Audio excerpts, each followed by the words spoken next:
نمرہ ہر رمضان YouTube پر perfect رمضان routine کی videos دیکھتی تھی۔ ہر ویڈیو میں کوئی نہ کوئی عورت ایسی ہوتی جو بنا تھکے تہجد بھی پڑھتی، روزے بھی پورے کرتی اور اس کے علاوہ وہ قرآن کی تلاوت بھی کرتی، ساتھ ساتھ گھر کو بھی سنبھالتی اور پھر بھی مسکراتی ہوئی نظر آتی۔ اور پھر نمرہ اپنے دن کی روٹین کو اس ویڈیو والی لڑکی کے ساتھ کمپیئر کرتی اور اس کے دل میں صرف ایک ہی سوال آتا کہ شاید میں اللہ کے لیے کافی نہیں ہوں۔ نمرہ کوئی بری عورت نہیں تھی، نماز بھی پڑھتی تھی، روزے بھی رکھتی تھی، لیکن نمرہ کی زندگی بہت ہیوی تھی۔ کبھی یونیورسٹی کے ڈیڈ لائنز، کبھی آفس کی تھکن اور کبھی گھر کے کام اور کبھی بس خود کو سنبھالتے سنبھالتے تھک جانا۔ اب رمضان شروع ہوا تو اس نے دل ہی دل میں وعدہ کیا کہ اس دفعہ میں پرفیکٹ بنوں گی، اس دفعہ میں کچھ بھی مس نہیں کروں گی۔ اس نے اپنی پوری روٹین لکھی بہت ہی خوبصورت طریقے سے، تہجد روز ایک سپارہ، ہر نماز ٹائم پر، فون کو بہت کم استعمال، نیند کا کم، لیکن یہ وہ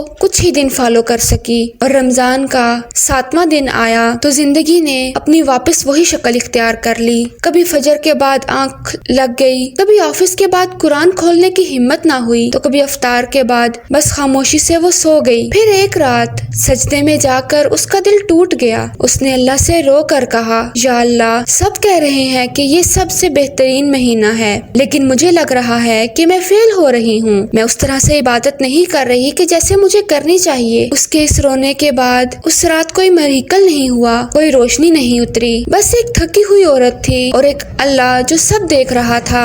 اس ٹائم پر وقتی طور پر اللہ نے اس کے دل کو اطمینان دے دیا اور اگلی صبح اس نے ایک چھوٹا سا لیکن بہت بڑا فیصلہ کیا۔ اس نے پرفیکٹ روٹین کو چھوڑ دیا اور ریئل روٹین بنا لی۔ اب فجر کے بعد صرف 2 منٹ ہاتھ اٹھا کر وہ کہہ دیتی، یا اللہ، تو مجھے جانتا ہے نا، زیادہ نہیں، لیکن وہ قرآن کا روزانہ 1 پیج پڑھتی، لیکن اسے دل سے پڑھتی۔ کام کے دوران وہ کوئی نہ کوئی چھوٹا لفظ ذکر کر لیتی۔ افطار کے بعد فون سائڈ پر رکھ کر ایک سجدہ کرتی اور اللہ کا شکر ادا کرتی، اور رات کو بستر پر جاتے ہوئے وہ اللہ سے ہی باتیں کرتی رہتی، یا اللہ، تو میری نیت جانتا ہے نا۔ اسی دوران اسے قرآن کی ایک آیت یاد آئی، اللہ کسی جان پر اس کی طاقت سے زیادہ بوجھ نہیں ڈالتا، اور اس دن اسے پہلی دفعہ یہ محسوس ہوا شاید اللہ اس سے ناراض نہیں، شاید اللہ اس کی کوشش بھی دیکھ رہا ہے۔ اس نے سمجھا کہ اللہ روٹین کا چارٹ نہیں دیکھتا، اللہ تھکے ہوئے دل کو دیکھتا ہے، وہ دل جو ٹوٹ کر بھی، گر کر بھی اللہ کی طرف ہی مڑتا ہے۔ رسول اللہ صلی اللہ علیہ وسلم کا یہ فرمان اس کے دل میں اتر گیا کہ اللہ چہرے